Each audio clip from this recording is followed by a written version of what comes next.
سخت خشک سالی میں نے ایک بدلی میں سے آواز سنی کہ چاہ فلاں جگہ برس۔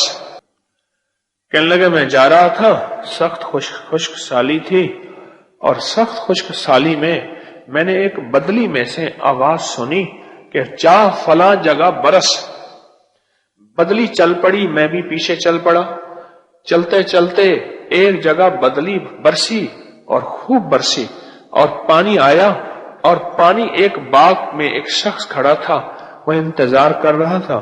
وہ سارا پانی بہتا بہتا اس کے باغ میں آیا، اور اس کا باغ خوب سیراب ہو گیا۔ اور میں یہ سارا منظر دیکھتا رہا، میں حیران ہوا کہ یہ کیا ہوا۔ میں نے اس سے جا کے پوچھا یہ کیا ہوا؟ کہا کیسے؟ کہا میں نے بدلی میں سے آواز سنی، اور پھر بدلی برسی، اور وہ پانی آپ کی طرف آیا، اور پھر آپ کا باغ سیراب ہو گیا۔ تو کہنے لگا کہ میں نے اللہ سے کچھ سودا کیا ہوا ہے، جو مجھے رزق ملے گا اس کو 3 حصوں میں کروں گا۔ ایک حصہ بال بچوں پہ، اپنے گھر پہ، ایک حصہ مساکین غرباء کے لیے، ایک حصہ واپس اس زمین پہ لگاؤں گا۔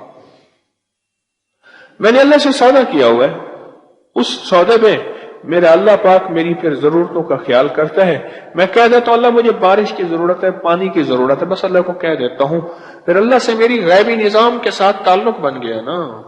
یہی تو کہہ رہا ہوں بنا لے، میں بھی بنا لوں، آپ بھی بنا لیں۔ غیب سے تعلق بن گیا، پھر غیبی مدد آ جاتی ہے۔ بس پھر میرا کوئی مشورہ ہوتا ہے، میری کوئی مشکل ہوتی ہے، میری کوئی پریشانی ہوتی ہے، اور میری کوئی الجھن ہوتی ہے، میں اللہ سے کہہ دیتا ہوں اللہ مجھے یہ مشکل ہے، پریشانی ہے، میرا یہ مسئلہ حل کر دے۔ پھر اللہ اسی طرح بارش برسا کے میرا مسئلہ حل کر دیتا ہے۔ کبھی کوئی ضرورت ہو تو میں اللہ سے کہہ دیتا ہوں، اللہ غیب سے ایسے کوئی نظام اور چلا دیتا ہے، میرا وہ مسئلہ حل ہو جاتا ہے۔ کوئی اور مشکل ہے تو میرا مسئلہ حل ہو جاتا ہے۔